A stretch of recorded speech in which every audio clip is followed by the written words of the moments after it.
아니요, 꼭 그러지는 않아요. 젊을수록 회복도 빠르고 예후도 좋기 때문에 제일 먼저 하는 건 가장 좀 악수라고 생각을 많이 하고요. 근데 치아가 빠졌으니 그냥 냅두고 하면 치조골의 흡수는 무조건 일어나고, 좀 더 나이 들어서 뭔가 여기에 임플란트를 심어야 되는 상황들이 왔음에도 불구하고 심을 수 없는 경우들이 생기기 때문에, 그러니까 문제가 생겼을 땐 처음에 잡아두는 게 그래서 좋은 것 같아요.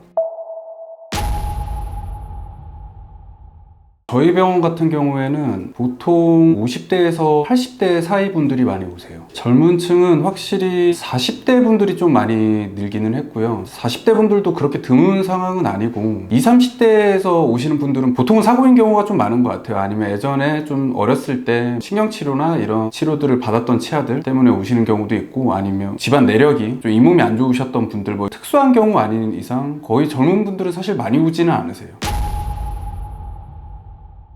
확실히 좀 성장기 때 환자분들은 아직 골격의 성장이 어떻게 되는지 모르고 난 교정 치료를 받을 예정이다, 이런 분들도 좀 치료를 미루고 있습니다. 이게 좀 치료 계획을 세우기가 좀 확실히 어렵기는 해요. 너무 어린 나이 때, 한 10대 초반 이 정도가 되면 확실히 더 클 나이니까 이걸 할 수가 없는데, 자전거를 타다가 진짜 넘어지거나 계단에서 넘어지거나 뭐 이런 여러 가지 사고로 인해서 치아들이 많이 빠져서 오는 경우에 좀 대안이 별로 없어서 임플란트를 고려해야 될 수밖에 없거든요. 제가 예전에 한 케이스를 봤었는데, 실제로는 저희가 만들 때는 옆 치아들이랑 높이도 모양도 되게 비슷하게 만들었지만 확실히 성인이 되고 나니까 치아 간격도 조금 더 뜨고 뭐 이런 상황들이 좀 나오기는 했습니다. 근데 그 부분까지 고려해서 좀 소통이 잘 된다면 성인이 된 이후에 또 다시 보철물을 좀 바꿔준다는 식으로 보완할 수 있습니다.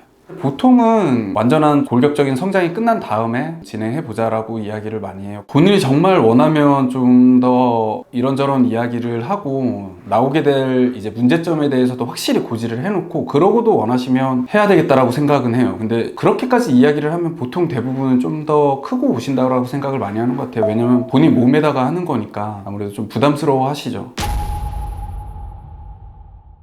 근데 대부분 사실 20대에서 잇몸이 좋지 않아서 치아를 뽑아야 되는 경우는 정말 거의 없어요. 복합적인 만성질환이라던가 아니면 좀 잇몸이 정말 약하게 태어나셨던가 이런 분들 빼고는 사실 웬만해선 치아가 흔들리거나 문제되지 않기 때문에, 정말 관리가 너무 안 돼 있는 케이스가 아닌 이상 대부분은 신경치료를 좀 하자고 먼저 권하고 있습니다. 젊을수록 회복도 빠르고 예후도 좋기 때문에, 그러니까 같은 치아의 문제를 가지고 있어도 젊을수록 뽑을 확률이 더 적어요. 그러니까 당연히 이제 젊을수록 임플란트 하는 케이스보다는 치아를 살리는 케이스가 더 많다라고 생각을 하고, 문제가 생겼으면 좀 젊을수록은 웬만해서 치아를 살리는 쪽으로 많이 이야기를 드리는데, 이제 치아가 빠졌다라는 관점에서 보면 젊을수록 무조건 해야 된다고 생각하죠. 왜냐면 그 뼈들이 녹는 게 너무 아깝고 나중에 더 못하는 상황들이 나오는 것도 싫고, 그리고 젊을수록 나머지 치아들이 잘 버텨줘요. 사실 또 다른 대안으로는 뭐 브릿지를 하는 방법이 있고, 아니면 뼈가 너무 얇아서 심을 수 없는 경우들이 있을 수는 있지만, 일반적으로 저는 임플란트를 해두는 게 나중 가서도 좋다라고 생각을 해요. 치아를 잡고 있는 뼈, 치조골은 치아가 있어야만 존재할 수 있는 뼈이기 때문에 이게 사용이 돼야만 유지가 될 수 있거든요. 근데 뭐 치아가 빠졌으니 그냥 냅두고 하면 치조골의 흡수는 무조건 일어나고, 좀 더 나이 들어서 뭔가 여기에 임플란트를 심어야 되는 상황들이 왔음에도 불구하고 심을 수 없는 경우들이 생기기 때문에, 저는 없는 부분은 웬만해서는 다 채워 넣는 게 좋다고 생각합니다.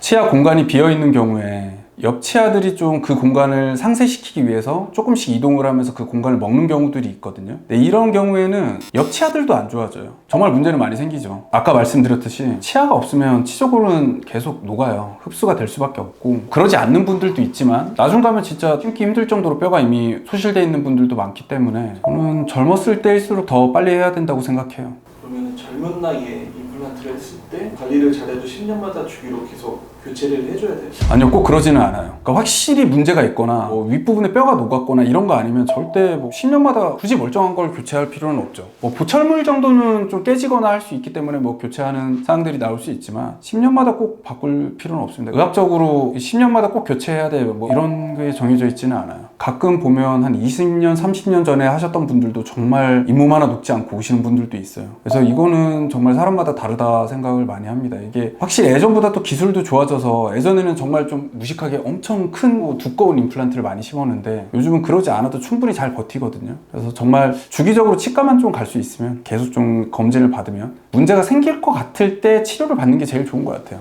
아프면 늦어요 이미. 그러지 말라고 검진을 하는 거고 주기적으로 체크를 하는 거니까. 또 임플란트 하신 분들은 저는 최소 6개월 주기로는 한 번씩 보는 게 좋다고 생각합니다. 저는 비용적인 부분이 빼고 생각하면 저는 무조건 임플란트가 더 중요하다고 생각을 하죠. 돈 부분이 항상 좀 애매하기는 하지만 저는 치아의 수명의 흐름에서 보면 사고 없이 신경치료까지 간다라고 했을 때 신경치료 이후에 문제가 생기면 발치를 하고 그리고 임플란트를 하고 그 임플란트에 문제가 생겼을 때 한 번 더 임플란트를 할 수 있는 상황이 나오면 임플란트를 다시 하고 그게 아니면 틀니로 넘어가야 된다고 생각을 해요. 이 흐름으로 보면 틀니를 제일 먼저 하는 건 가장 좀 악수라고 생각을 많이 하고요. 틀니를 할 수밖에 없는 상황들이 나올 수는 있죠. 9개월 사고로 인해서 입천장이 없거나 임플란트를 도저히 심을 수 없는 물리적으로 불가능한 상황들이 나올 수 있으니 그런 부분 외에는 저는 조금 더 임플란트를 권해드리고 젊을수록 그래서 치아를 살리는 쪽으로 말씀을 드리는 거고 보통 제가 나이를 생각하는 케이스들은 임플란트를 좀 심을 수 없는 나이대나 이제 연세가 좀 너무 들어서 좀 치료 계획에 변경을 줘야 될 때 빼고는 크게 나이를 많이 고려하지는 않고요. 사실 60대 잇몸이 70대보다도 안 좋을 수도 있고 20대 잇몸이 60대보다 안 좋은 경우들도 가끔 있어요. 그래서 그때 상황마다 다르니 확실히 좀 담당이와 상의 후에 확실한 결정을 내릴 수 있도록 믿고 좀 따라주는 것이 중요하다고 생각합니다. 도움이 되셨다면 구독과 좋아요 부탁드리겠습니다. 감사합니다.